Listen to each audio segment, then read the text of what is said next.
over Africa. Now, Apple here is not yet prevalent, but they could miss out on the market. I think they're right now still disrupting the markets in America, so they're not looking at Africa in a big way.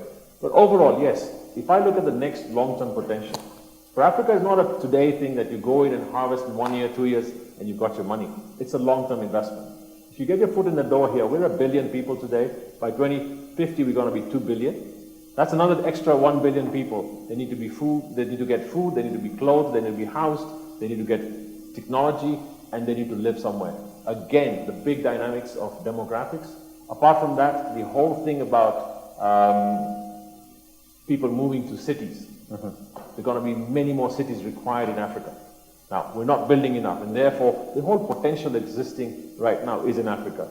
The growth potential sitting in the UK or in Europe is not there. They're actually declining in numbers. The demographics are working negative. They will need to get population from Africa to go there and survive. But overall, the opportunity exists here. We're at the bottom. We're at the bottom. We're not going to go lower than where we are today as Africa.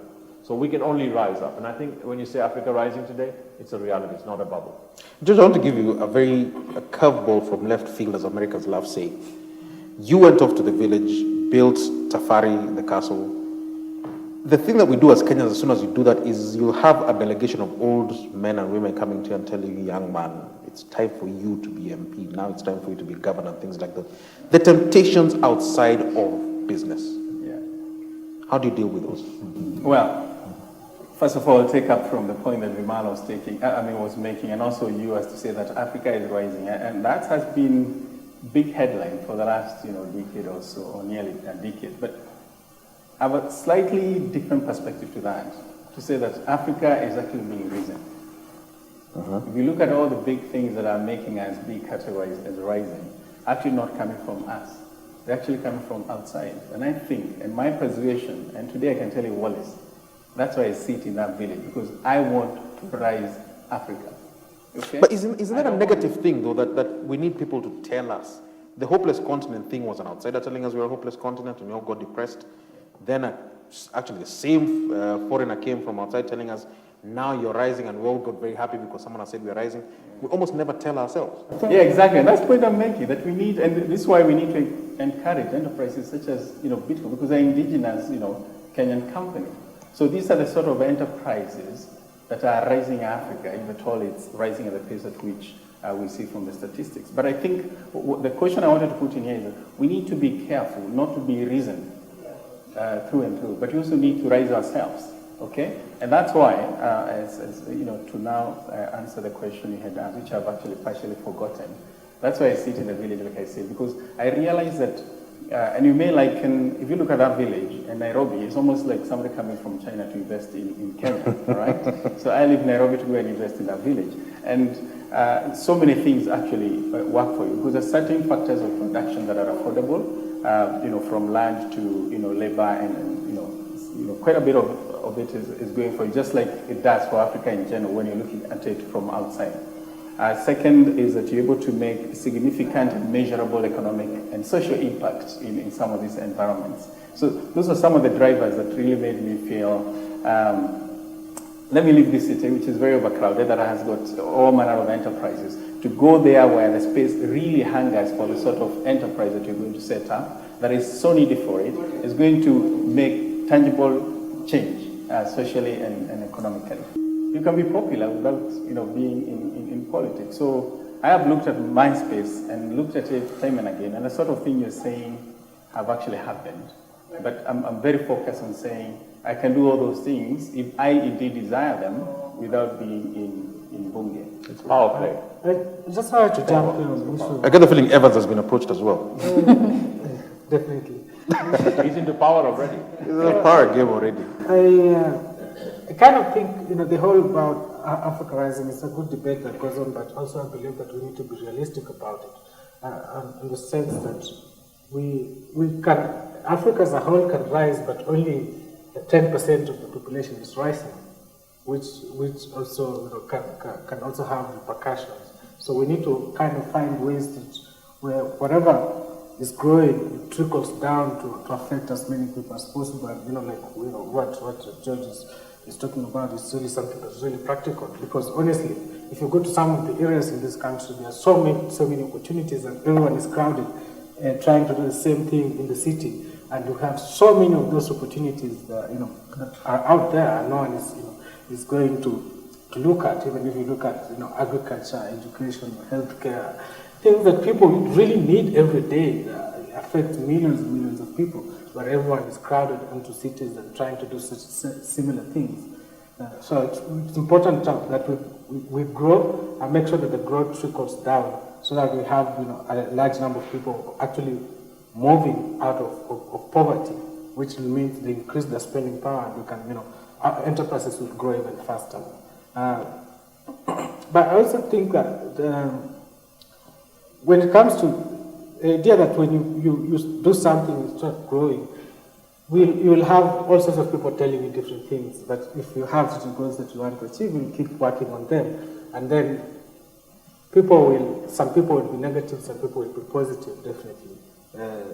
At times you'll find that some people are so determined to make sure that they pull you down. But as long as you keep your eyes on the ball of what you want to do, you'll always reach them.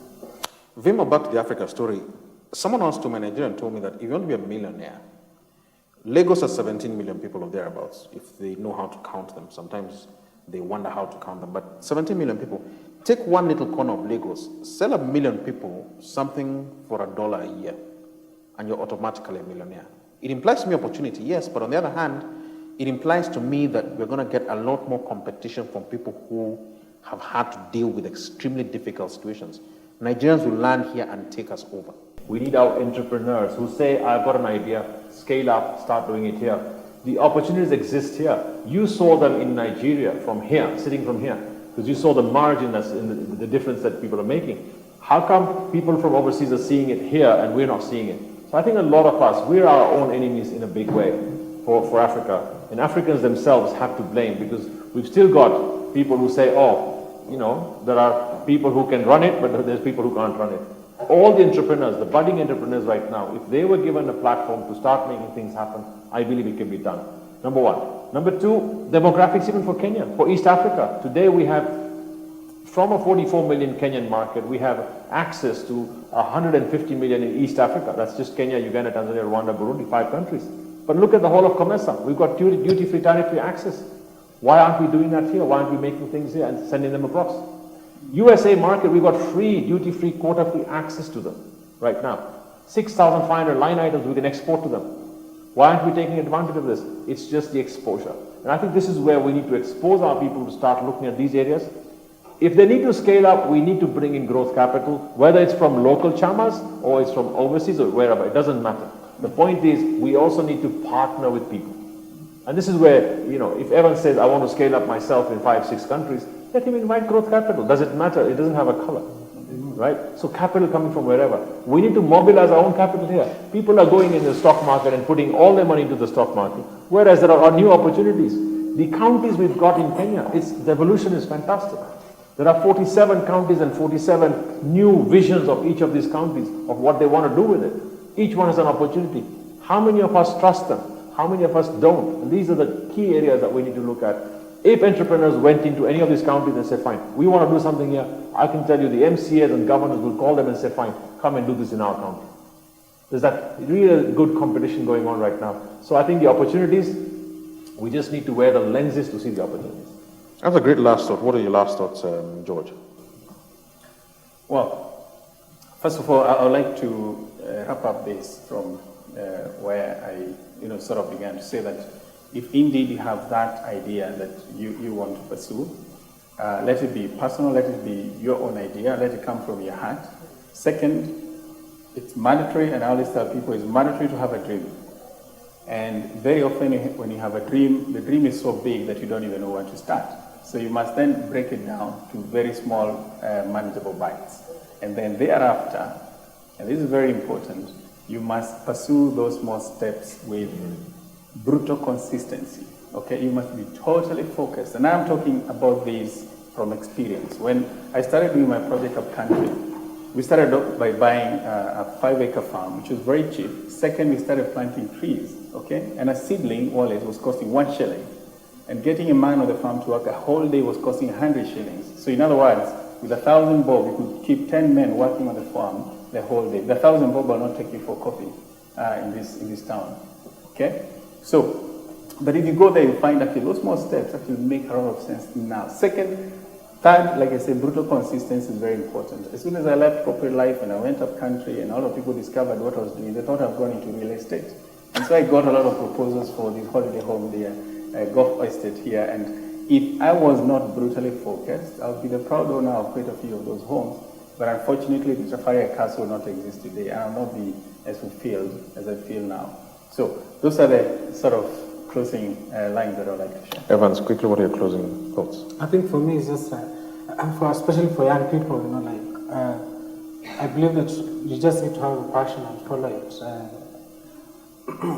I welcome so many people to always reach out to me and know that this is where you want to be. If you don't really need to go into employment if you have a passion for something, because once you go into employment, then it takes all your time from pursuing your dream, so from your passion of that type. So you may end up doing it later, or maybe that dream will die.